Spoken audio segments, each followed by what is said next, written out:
आपल्याला राग त्या व्यक्तीचा येत असतो की त्या परिस्थितीचा येत असतो? आपण जे एकमेकांच्या आयुष्यात येतो ते आपल्या कर्मबंधनाने येतो. येणारी आपली पत्नी, आपली मुलं, आपले मित्र, आपल्या मैत्रिणी, आपली आई, आपले वडील माझं रिपेमेंट चुकतं करण्यासाठी आलेली. ॲक्सेप्ट करणं आणि मुक्त होणं. उपाय सांगा याच्यावर. अशा व्यक्तीच्या समोर कधी बसू, तिरकं बसा. नेहमी मनात चॅन्टिंग चालू करा. श्रीकृष्णाय शरणम मम. श्रीराम जय राम जय जय राम. नमस्कार. पुन्हा एकदा मी स्वागत करते ज्योतिष भास्कर सुशील गोराड यूट्यूब चॅनलमध्ये. मागील एपिसोडमध्ये बघितलं की आरोग्य आणि त्यावरचे परिणाम. या एपिसोडमध्ये आपण बघणार आहोत की लोकांवर आपली सतत चिडचिड का होते, किंवा लोक काय म्हणतील ह्याचा आपण जास्ती विचार करतो का, किंवा घरी सतत भांडणं होतात का, किंवा 100 लोकांसमोर बोलायला गेल्यानंतर एकदम अचानक कान गरम होतात का. हे असे अनेक प्रश्न आपल्या दैनंदिन जीवनात असतात. या प्रश्नांची उत्तरं आज सर आपल्याला सांगणार आहेत आणि त्यावरचे उपाय पण सांगणार आहेत. नमस्कार. नमस्कार. पहिलं सातत्याने नकारात्मक विचार, की आपण म्हटलं नाही अरे यार मी जुना एक नवीन प्रोजेक्ट सुरू करतोय, हे नाही रे काही फायदा नाही त्याच्यामध्ये, अशा पद्धतीची उत्तरं देणारी खूप लोक आपल्या आजूबाजूला असतात की सतत निगेटिव्ह विचार करतात. तर हे निगेटिव्ह विचार करणारी माणसं कुठल्या ग्रहांमुळे आपल्या आजूबाजूला येतात? हो, नाही प्रश्न अगदी छान आहे आणि तू पण छान सुरुवात केली आहेस. कसं असतं तुला सांगतोय, कोणी मुद्दाम करतं का? तर नाही. हे आपण एक रसायन घेऊन आलेलो आहोत. ग्रह, नक्षत्र आणि राशी हे आपल्यावर झालेले संस्कार आहेत. हे आपल्यामध्ये झालेलं कॅलिब्रेशन आहे, की ज्याच्यामुळे आपला स्वभाव तसा झाला. तुम्ही त्याला स्वभाव म्हणता. पण एक लक्षात घ्या, मग हा आत्ता असा वागलाय आणि तो मग नंतर बदलेल, एक लक्षात घ्या. भगवद्गीतेत लिहिलेलं आहे, योगीही वागतो आपुल्या स्वभावानुसार, स्वभाव वशभूते बलात्कार निरर्थक. काहीही करा. योगी हिमालयात राहणारे ते सुद्धा आपल्या स्वभावाला बदलू नाही शकत. त्याला तुम्ही मोल्ड करू शकता. म्हणजे बेसिकली ते कॅलिब्रेशन आहे. ते तुमचं कंटेंट आहे. आता एखादी व्यक्ती सतत तुमच्यावर जेलस आहे, सतत तुमच्यावर जळफळाट, तुमचा काही त्याच्याशी संबंध नाहीये. त्याचं कारण काय? पत्रिकेतील कुठले ग्रह हे दाखवतात. यातला महत्त्वाचा ग्रह आहे हर्षल. जर का लग्नी हर्षल असेल, तर ती व्यक्ती अतिशय ऑप्टिमिस्टिक असते, पराक्रमी असते, पण दुसऱ्या बाजूने अतिशय मत्सरी असते. त्याला कोणाचाही उत्कर्ष बघवत नाही म्हणण्यापेक्षा मी म्हणेन, की त्याला त्याच्यापेक्षा पुढे जायचं असतं. हा हर्षल ग्रह लग्नी असेल तर. कुयोगात असेल तर मग त्याच्यातून तो आणखीन काही दुष्कृत्य करतो. चांगल्या योगात असेल तर तो स्पर्धात उतरतो. एका बाजूने स्पर्धात्मक स्पोर्ट्समध्ये तो यशस्वी होतो. एका बाजूने तो उगाचच दुसऱ्याचा विचार करत मत्सरात हे होतो. दुसरा कुठला ग्रह आहे तर तो आहे चंद्र. जर का पत्रिकेतला चंद्र हा जर का आपल्या राक्षसगणी नक्षत्रात असेल, तर व्यक्ती अननेसेसरी चिडचिडपणा करते किंवा त्याला जे हवं असतं ते मिळवायचा प्रयत्न करते किंवा अननेसेसरी असंतुष्ट राहते. ज्यांच्या पत्रिकेत चंद्र चांगला असतो, पवित्र असतो किंवा शुद्ध असतो, त्यांचे चांगल्या नक्षत्रात असतो, अशी व्यक्ती उदारमतवादी असते. ज्यांच्या लग्नी गुरु आहे अशी व्यक्ती अतिशय शांत असते. ज्यांच्या लग्नी शुक्र आहे अतिशय हसतमुख आणि छान असते. लग्नी बुध आहे अशी लोक अत्यंत हसतमुख असते. बघा तुम्हाला कसं कळतं पत्रिकेवरनं. पण तेच का लग्नी जर का शनी असेल तर अशा व्यक्ती अतिशय कर्मठ असतात. लग्नी मंगळ असेल तर चिडचिड्या असतात. लग्नी हर्षल असेल तर मत्सरी असतात. लग्नी नेपच्यून असेल तर ते प्रवाहात वाहत जाऊन अनेक वाईट गोष्टींना बळी पडतात. लग्नी राहू असेल तर मॅनिप्युलेटिव्ह नेचर असतं. लग्नी केतू असेल तर आध्यात्मिक अनुभूती त्यांना असते. बघा म्हणजे मी तुम्हाला काय सांगायचा प्रयत्न करतो, की तुम्ही शिका, की ज्योतिषशास्त्रातून आपण पत्रिका पाहिल्या काय बघायचं? लग्न बघायचं. ते राशी वगैरे नंतर बघू, पण लग्न बघायचं. म्हणजे मग हा स्वभाव तुम्हाला लक्षात येतो. म्हणजे खूप वेळा असं होतं की आपण एखाद्याचं चांगलं करायला जातोय, पण त्यांच्या लग्नी शनी राहू असतील तर त्यांना करून घ्यायचंच नसतं स्वतःचं चांगलं. बरोबर आहे. म्हणजे काय असतं, की तो जो मोड असतो, की तुमचं लोकांशी एकमेकांशी इंटरॅक्शन हे तुमच्या पत्रिकेतले ग्रह दर्शवतात, की तुम्ही त्याचं तुमचं पोटेन्शियल काय. मग तो वाईट आहे का? तर तसं नाही. का तो बदलेल का? नाही. तो तसा आहे, मी असा आहे. जसे फिंगरप्रिंट्स वेगवेगळे आहेत. You have to accept it. आणि मग त्याप्रमाणे तुम्ही अपेक्षा ठेवता त्याच्याप्रमाणे. मान्य करण्यातच खूप गोष्टी हे होऊन जातात, सिंपल होऊन जातात. ते मान्य करणं म्हणजे एक्सेप्ट करणं. ऍक्सेप्टन्स वरून एक मला विचारायचंय की बरेच लोक ना हे ऍक्सेप्टच करत नाहीत की त्यांच्यामध्ये प्रॉब्लेम आहे. ते सातत्याने दुसऱ्यांमध्ये काहीतरी दोष शोधत राहतात की ह्यांनी असं केलं म्हणून असं झालं, त्यांनी तसं केलं म्हणून तसं झालं. सो हा मानसिकतेचा भाग कुठून येतो नेमका? पण अर्थातच लग्नातूनच येतो.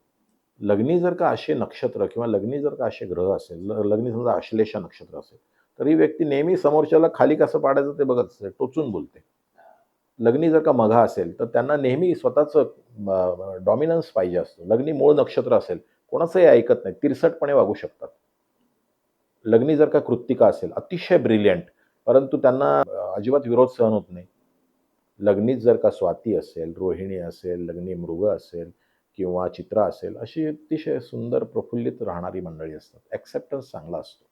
म्हणजे तुम्ही फक्त हाडामासांनी बनलेले नाही आहात, तुम्ही एनर्जीजने बनलेले आहात, कॉन्शियसनेसने बनलेले आहात आणि त्याचे संस्कार तुम्हाला नक्षत्र देतात. जन्माच्या वेळी तुम्ही जे घेऊन येता ते लॉक झालंय. आता ते तुमच्या शरीरात फिरणारं ब्रह्मांड आहे आणि त्याचा अभ्यास आहे ज्योतिषशास्त्र आहे. म्हणजे मग तुम्ही असं हे करू शकत नाही जज, की हा व्यक्ती असा आहे बरं का, तो व्यक्ती तसा आहे. अरे तो ते घेऊन आलेला आहे. हे तू ठरवायचं की तू त्याच्याशी कनेक्टेड राहायचं. खरं खरं.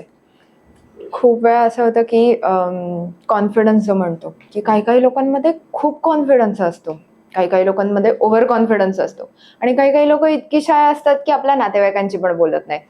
सो मग ह्याच्यावर काही उपाय आहेत का की स्वतःचा कॉन्फिडन्स एका लेवलला बूस्ट करण्यासाठी, की आता आपल्याला करिअर करायचंय, जॉबमध्ये काही करायचं, तर तो कॉन्फिडन्स बूस्ट झाला पाहिजे आपल्याला, तर मग हे कुठल्या ग्रहांवरनं कळतं, ही मानसिकता कशी असते? हां, म्हणजे पहिल्यांदा या प्रश्नाचे मी 2 प्रश्न समजतोय, की हे कशामुळे आपल्याला लक्षात येतं किंवा कशामुळे आहे आणि नंतर त्याचे उपाय काय आहेत. पत्रिकेतील चंद्र हा जर का केतुयुक्त असेल, तर माणसाच्या पत्रिकेमध्ये त्याच्याकडे सगळं आहे, पण त्याला ते करायचं धाडसच होत नाही किंवा अतिचिंता, व्यग्रता किंवा काही वेळेला असमाधान. काही वेळेला चंद्र जर का रोगस्थानात 6व्या स्थानात असेल, तर अतिचिंता, चिडचिडे वृत्ती. चंद्र जर का 8व्या स्थानात असेल, तर आध्यात्मिक वृत्ती, पण त्याच्याचबरोबर नर्वसनेस आणि या गोष्टी. 12व्या स्थानात असेल, तर व्यक्ती अतिशय चिंतेत आणि त्रासात नेहमी आढळून येतो आपल्याला. म्हणजे पत्रिकेतला चंद्र हे म्हणजे ब्रेनमधले न्यूरॉन्स आहेत. म्हणजे ते ब्लॅक स्पॉट्स आहेत ब्रेनमधले, ज्याला आपण म्हणतो देवीच्या रूपाने ज्याची आपण पूजा करतो, त्याला चंद्रघंटा असं म्हटलेलं आहे किंवा कालरात्री असं म्हटलेलं आहे. या देवीची रूपं म्हणजे आपल्या कनेक्टेड ज्या योगिनी आहेत, त्यांची पूजा केल्याने ते प्रफुल्लित होतात. म्हणून आपण हे नवरात्रीत ज्या पूजा करतो, 8 देवींच्या त्या योगिनी आहेत आणि त्यांची पूजा केल्याने आपली मानसिकता स्ट्राँग होते, आपला चंद्र स्ट्राँग होतो. आता जो प्रश्न आहे, की याला आपण फिजिकली कसं काय करेक्ट करू शकतो? बेसिकली ते पोटेन्शियल तसं आहे. त्याचं उत्तर असं आहे, की पॅरासिम्पॅथेटिक जी सिस्टीम आहे तुमच्या शरीरातली, म्हणजे जी मोठी नर्व्ह आहे, जी मेंदूशी कनेक्टेड आहे. सगळे विचार येऊन तुमच्या हायपोथॅलमस ग्लँडपाशी येतात आणि नंतर ते पिट्युटरी आणि पिनियलपर्यंत जातात. पण त्याला कनेक्टेड नर्व्ह कुठली आहे, तर ती आहे तुमची वेगास नर्व्ह, ज्याला आपण वेगा बॉन्ड असं म्हणतो. इथून जी निघालेली आहे, ती 2 कानांच्या मागून निघून ती तुमच्या गटला कव्हर करून तुमच्या पाया टोपर्यंत जाते आहे. ओके. आणि ती सतत तिचं फंक्शनिंग असं हलतं आहे. तिला तुम्ही करेक्ट अलाइन करण्यासाठी ओंकार ध्वनी हा सर्वश्रेष्ठ ध्वनी आहे. तुम्ही शांत बसा, दीर्घ श्वसन, श्वसन बदला. म्हणजे दीर्घ श्वसन घ्या, होल्ड करा आणि सोडा. म्हणजे 4, 6 आणि 7 याचा तुम्ही जर का उपयोग केला तुमच्या दररोजच्या ह्याच्यात, तर तुम्ही तुमच्या मानसिकतेवर कंट्रोल आणू शकता. दुसरं म्हणजे तुमच्या नाडीमध्ये तुम्ही बदल करून ते करू शकता आणि दीर्घ श्वसन घेऊन जर का ओंकार जो अनाहत आहे, अनाहत म्हणजे त्याच्यासाठी तुम्हाला जिभेचा उपयोग करावा लागत नाही. हा हा स्वरसृष्टीतला स्वर आहे. त्याचा तुम्ही जर का अभ्यास केला आणि त्याला तुम्ही इथपर्यंत पोहोचवलंत आणि त्याच्या तुम्ही 10 काउंट केलेत समजा, म्हणजे फॉर एक्झाम्पल दीर्घ श्वसन घेतलं आहे आणि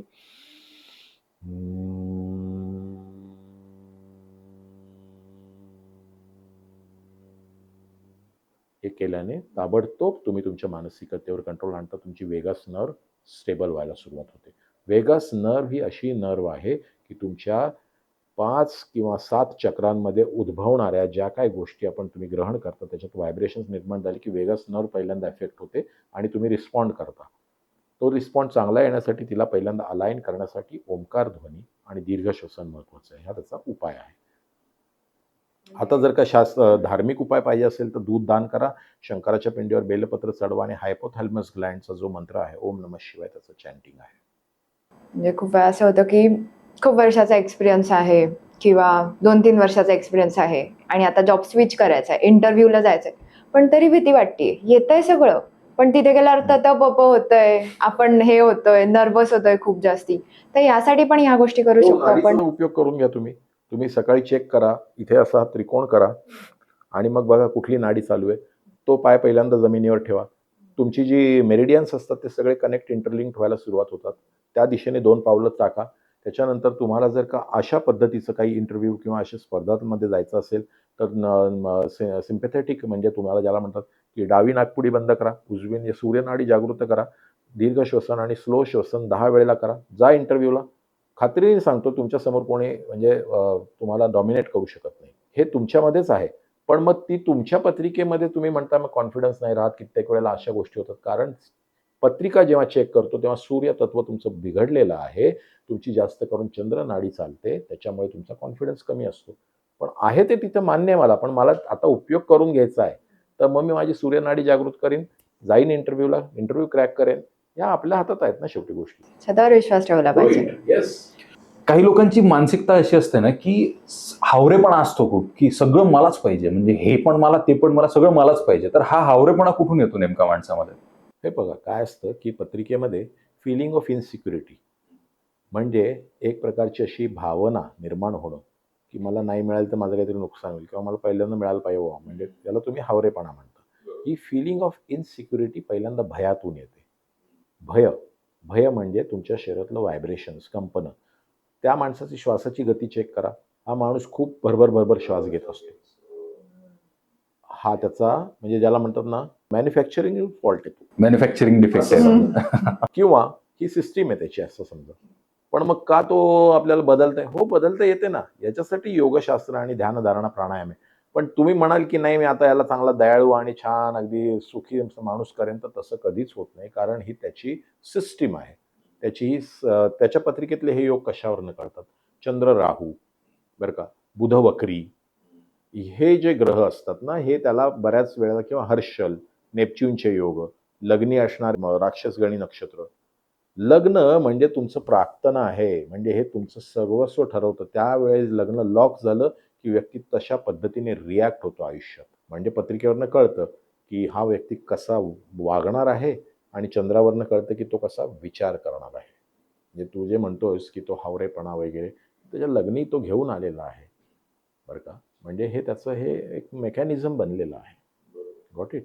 खूप वेळा असं होतं की लोक दुसरे माझ्याबद्दल काय विचार करतील ह्याचा जास्ती विचार करतात आणि मग माझं यांच्यासमोर इम्प्रेशन काय असेल किंवा मी असं वागू नये, मी तसं वागलं तर काय होईल.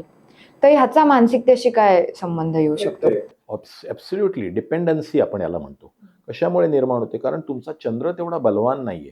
हे पहा लक्षात घ्या, पत्रिकेतला चंद्र म्हणजे तुमच्या शरीरातलं पाणी, तुमच्या ब्रेनमधले न्यूरॉन्स, तुमची मानसिकता हे चंद्र आहे.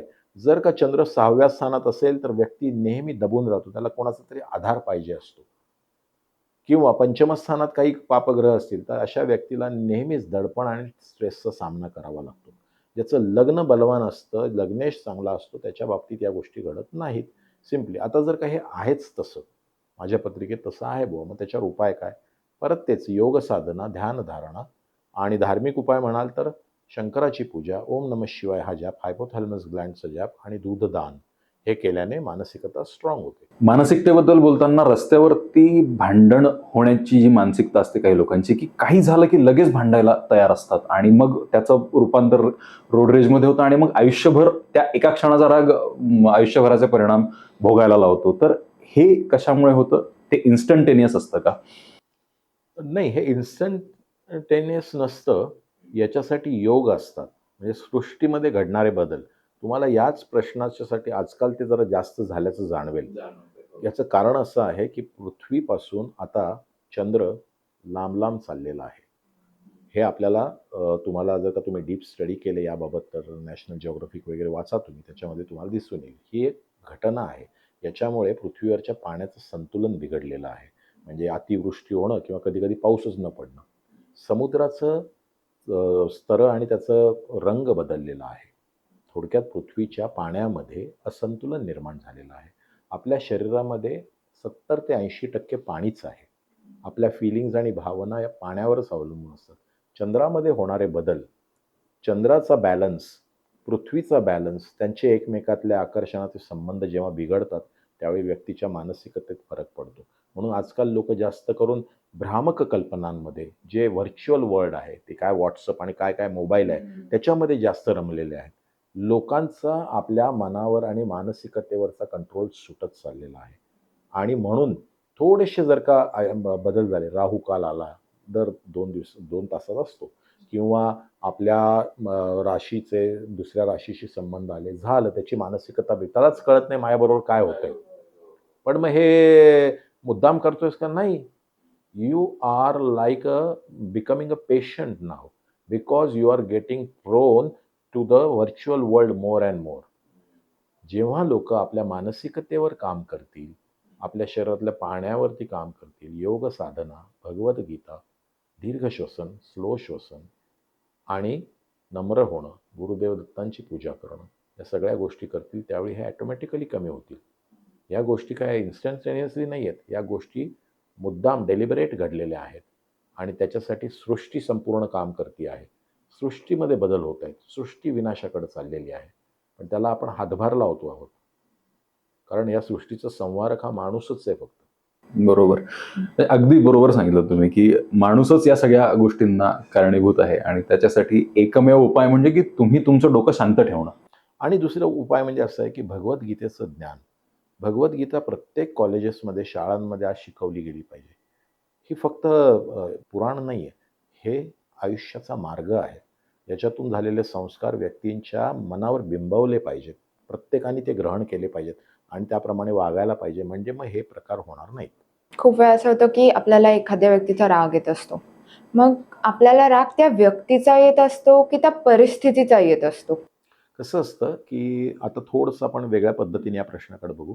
आपण जे एकमेकांच्या आयुष्यात येतो ते आपल्या कर्मबंधनाने येतो. एखादा व्यक्ती आपल्या समोर आला तर विनाकारण आपल्याला असं वाटतं की नाही, मला हे आवडत नाही हा माणूस, किंवा काही काही वेळेला उगाच वाटतं नाही, मी याच्याशी खूप अटॅच झालेलो आहे. याचं कारण आपण जन्मोजन्मी एकमेकांचे ऋणानुबंध निर्माण करतो आणि ते फेडत बसतो आयुष्यभर. आपल्या आयुष्यात आपल्या येणारे आपली पत्नी, आपली मुलं, आपले मित्र, आपल्या मैत्रिणी, आपली आई, आपले वडील हे फक्त योगायोगाने आलेले नसतात. हे अचूक कर्मबंधन आहे. हे रिपेमेंट आहे. म्हणजे तुझा जो प्रश्न आहे की एखादी व्यक्तीचा आपल्याला विनाकारण आपल्याला त्रास होतो किंवा काय, पहिल्यांदा तुम्ही हे लक्षात घ्या, ती व्यक्ती माझ्या आयुष्यात आली म्हणजे मला करेक्ट करण्यासाठी आलेली आहे. माझं रिपेमेंट चुकतं करण्यासाठी आलेली आहे. तर त्याच्यामुळे त्याला ॲक्सेप्ट करणं आणि त्याच्याशी जास्त इंटरॅक्शन्स न करता ॲक्सेप्ट करणं आणि मुक्त होणं, हा त्याचा उपाय आहे. आता जर का तुम्हाला वाटत असेल की नाही सर, मला उपायच सांगा याच्यावरती, तर नेहमी लक्षात ठेवा की अशा व्यक्तीच्या समोर कधी बसू नका. तिरकं बसा. दुसरं म्हणजे नेहमी मनात चॅन्टिंग चालू करा. श्रीकृष्णाय शरणम मम किंवा श्रीराम जय राम जय जय राम किंवा ओमचा चॅन्टिंग करा. हे केल्याने ना तुमची, परत सांगतो, सिस्टीम्स, पॅरासिम्पॅथेटिक सिस्टीम सुधारते आणि तुम्हाला ॲक्सेप्टन्स वाढतो.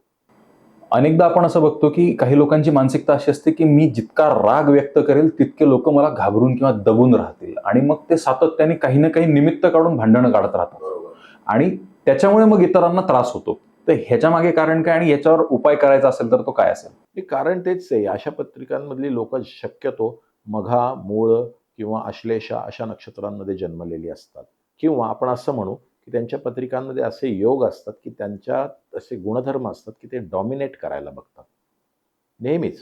मग परत तेच की तो तात्कालिक आहे तर नाही आहे, हे ते इनबॉर्न क्वालिटीज आहेत आणि ते त्या नक्षत्रांनी आणि ग्रहांनी निर्माण केलेले आहेत, राशींनी निर्माण केलेले आहेत. हे त्याचं कॅलिब्रेशन आहे. पण त्याचा आपल्याला त्रास होतोय. मग याच्यामध्ये कोण बरोबर आहे कोण चूक आहे हा प्रश्नच नाही आहे. आपली चूक आहे की आपण त्याच्या सानिध्यात आहोत ते. पण तो व्यक्ती सुधारू शकतो का? नाही सुधारू शकत, कारण तो ऐकूनच घेणार नाहीये कोणाचं. म्हणून मी नेहमी म्हणतो परत तेच की योगीही वागतो आपल्या स्वभावानुसार, स्वभाववश भूते बलात्कार निमित्तक. मग याच्यावर उपाय काय आहे? उपाय हाच आहे, साधना.